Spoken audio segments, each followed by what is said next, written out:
السلام عليكم ورحمة الله وبركاته. أعزائي المشاهدين، أرجو أن تكونوا بخير وأن تكون الأمور كلكم بكل خير وأن تكونوا بصحة وعافية. كما أنتم تعلمون أنا لم أقم بتنزيل الفيديوهات منذ أيام، ممكن أسبوع وأكثر. هذا لأن لأني منشغل طبعا بالأمور، فلهذا السبب لم أتمكن من تنزيل الفيديوهات. وأنا أيضا هنا أشتكي من أحبابي ومن أصدقائي الذين هم أعضاء هذه القناة، أكاديمية أدرس أكاديمي طبعا. هناك تفاعل ضئيل، تفاعل قليل جدا.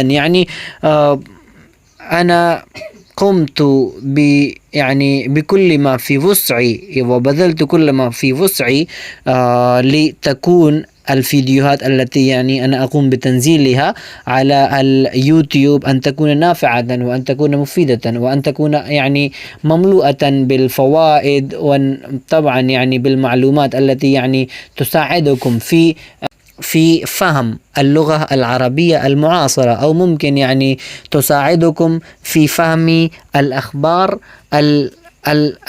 أخبار المجلات العربية طبعا.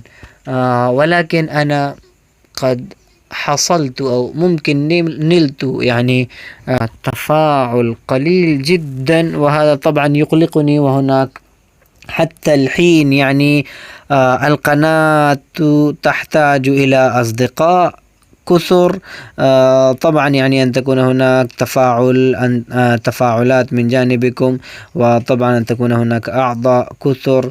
طبعا هذا من الحق ومن الواجب أن نقوم في مساعدة الخير، أن نتعاون على البر والتقوى، وطبعا كل ما ينفع الإنسان. وهذا فيما أعتقد شيء ينفع الناس، شيء ينفعني وشيء ينفعكم. فكلنا في حاجة إلى أن ندعم هذه القناة طبعا بالاشتراك وضغط الزر، طبعا بمشاركة الرابط مع الأصدقاء.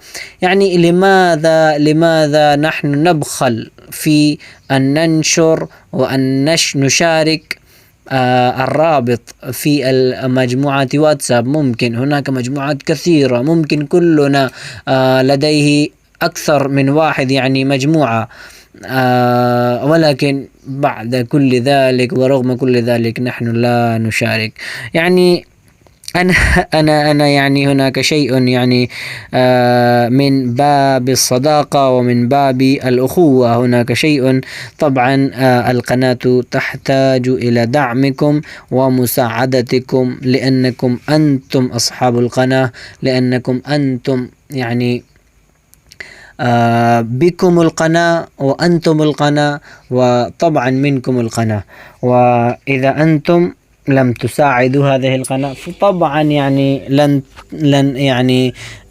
لن تكون هناك قناة، طبعا لن تكون، لأنه إذا كانت لا تنفعكم ولا تعجب ولا تنال إعجابكم، فما هو النفع وما هو الخير في أن تبقى قناة بلا فائدة وبلا جدوى؟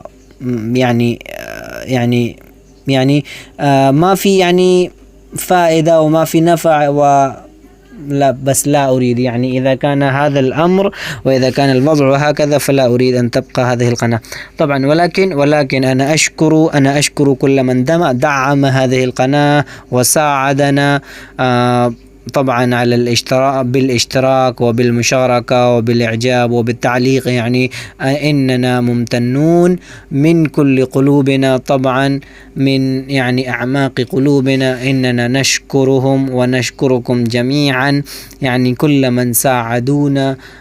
طبعا نحن نشكركم جميعا، أنتم أحبابنا، أنتم أصدقاؤنا، أنتم أصحاب القناة طبعا كما أنا قلت. فإن شاء الله الفيديوهات تأتي كما كانت تأتي إن شاء الله.